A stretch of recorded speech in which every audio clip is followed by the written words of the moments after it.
Okay guys, welcome back to the channel. So yes, Nikon just announced two brand new lenses, and guess what? We got the 26mm f2.8 versus the 85mm f1.2. So getting straight to it, it says that Nikon has announced the development of two key new prime lenses because they are all a fixed aperture and a fixed focal length. So it says that prime lenses for the Z mount mirrorless system and Nikon Z85mm f1.2s. So this is basically going to be a fast lens. I mean, we're talking of f1.2, and that's a massive win. That's very great. I'm just curious how much the price is going to be, and I'm also sure you're also wondering how much the price will be, right? But let's get straight into it. So it says that the 26mm f2.8 pancake lens delivering two key optics at different end. I think this is actually going to be the first 85mm for the Nikon.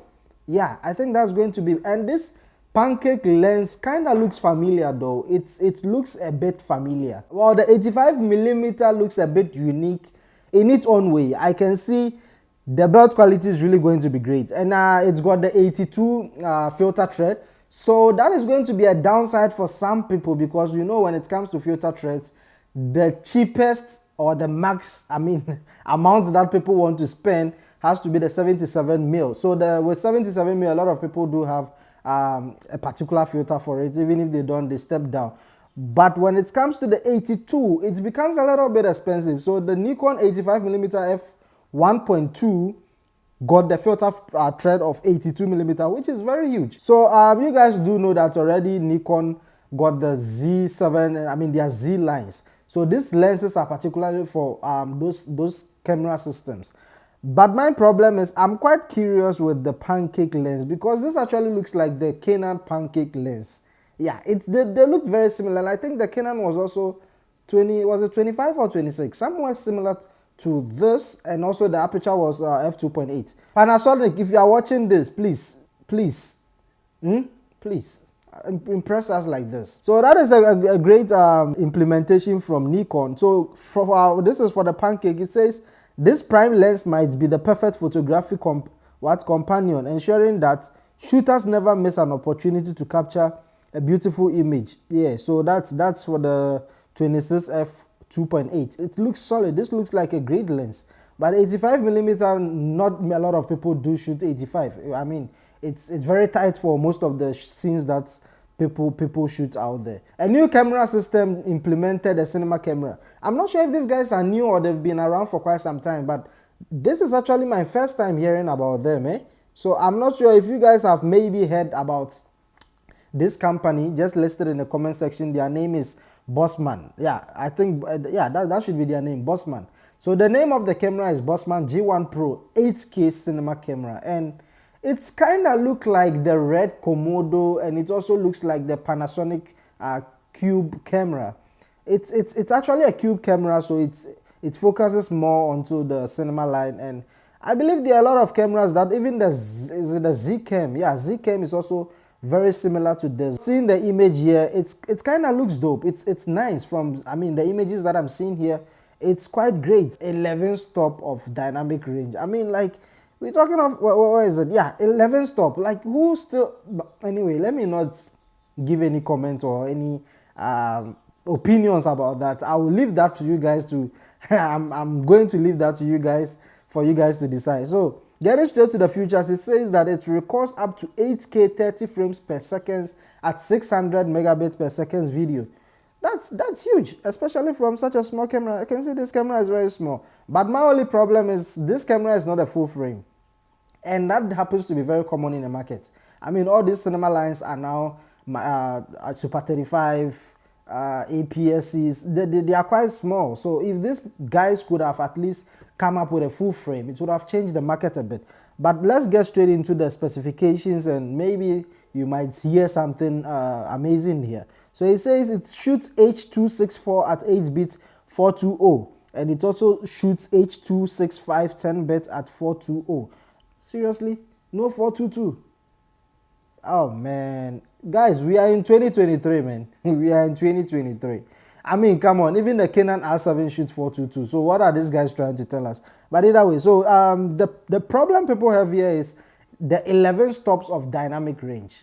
That is what a lot of people are quite upset about, because you know sometimes this can just be numbers, but if you put them, I mean, head to head with other cameras, you might be surprised with the results that you may get. So it says 18.84 times 10 to 60 millimeter. That's the sensor size, CMOS sensor, and it uses a micro four third. So we're talking about a GH series, man. That's a very tiny sensor, a very, very tiny sensor. But I kind of like, I mean, this wouldn't be a bad option to pair it with the Lumix S5. I mean, the Lumix S5 might be the B cam and this will be the A cam. So it's really not bad. And it says it's got 12 bits color recording and 2.4 gigahertz wireless timecode support and live stream via internet. So it's really not bad.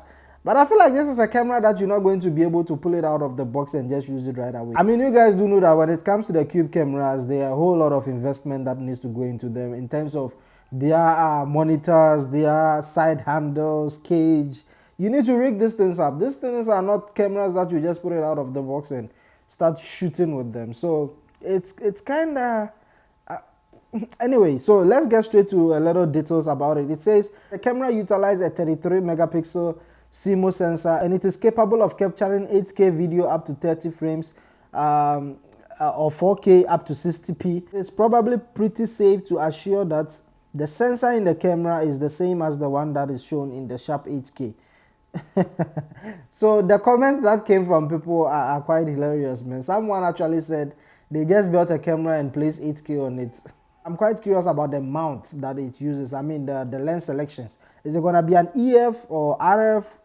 Okay, so it says the J1 Pro records 8 bits at H.264 or 10 bits at H.265. 4K recording is done at 150 megabits. Probably that should be a cinema 4K, eh? And 8K at 600 megabits. If you prefer, you can also capture in ProRes 422 and ProRes. Okay, that's nice, man. I think it's quite packed. Huh? ProRes H.244 what and output 8K via HDMI. The camera uses a CFast. Wow, CFast in 2023, guys. CFast in 2023. No, man. Come on, man. At least you could have just say SSD. You can record through SSD. Okay, it says record externally to an SSD using the USB-C. Okay, that's dope. But why will you use C-Fast card in today's standard, guys? So it says internal recording moves move MP3 ProRes. Okay, it's kind of got it's kind of got, I mean, what a lot of people are looking for, but it's also got some downsides, huh? 7,680 times 4,320. Also 4K, which is not a true 4K. I mean, and also goes up to full HD. Full HD, you get 24 frames, you get 23, you get 25, you get 30, you get 60 as well. Okay, so this is basically a cinema camera. This is actually aiming at people who are into production, filming, and all those heavy types of filmmaking. So overall, it's not bad. I'm going to read a few comments that came from some of the viewers or the people who are actually watching the publication.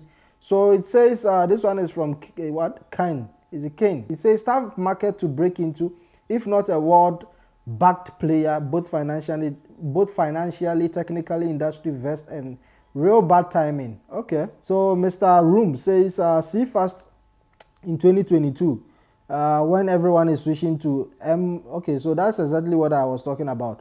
The Zcam, the movie on the small currents cube markets. Even Red has made moves on a comeback, and Blackmagic still has what? Struggle hold. Is it struggle that he was trying to say, or what? Hold on the cost-effective per unit prices. Mr. Dave says, don't worry. All this clipped highlights due to 11 stop of dynamic range will be displayed in 8K glory. Almost like they sat around a table and said, let's make a camera that looks like a Red and put 8K on the side. It will sell. Well, that kind of makes sense though. Maybe that's probably right. Reminds me of the launch of digital Bolex. Once actually launched, technology on other cameras were much more advanced. This will be on clearance 2 weeks after release. Okay. And Cliff says the sensor it's the sensor that is made from Foxconn. It's certainly not going to be compared to anything that comes from Sony in terms of dynamic range or signal. Okay, so in terms of noise ratio, all right. A lot of people are just sharing their opinion based on this Cube camera. This one says, unfortunately for the company, it is the case of too little, too late. I don't know who would want to buy this in 2023. So yeah, this is basically people sharing their thoughts based on the cameras for form factor. But I feel like the Cube cameras actually got its target audience. It's not for everyone. I mean, if you are someone who normally shoots vlogs, you're definitely not going to buy this. But if you are someone that owns a serious production and I'm sure there might be high chances that this might be a Netflix approved as times goes on. So let's see how things turns out. But I actually like the form factor. Like I said, I wouldn't mind pairing this with Lumix and having that as a camera. Let me know your thoughts based on this whole release system from both Nikon and also the Bosma G1 Pro 8K cinema camera. Such a long name. Thanks for coming. Do not forget, like, subscribe, and I guess I'll catch you guys in another video.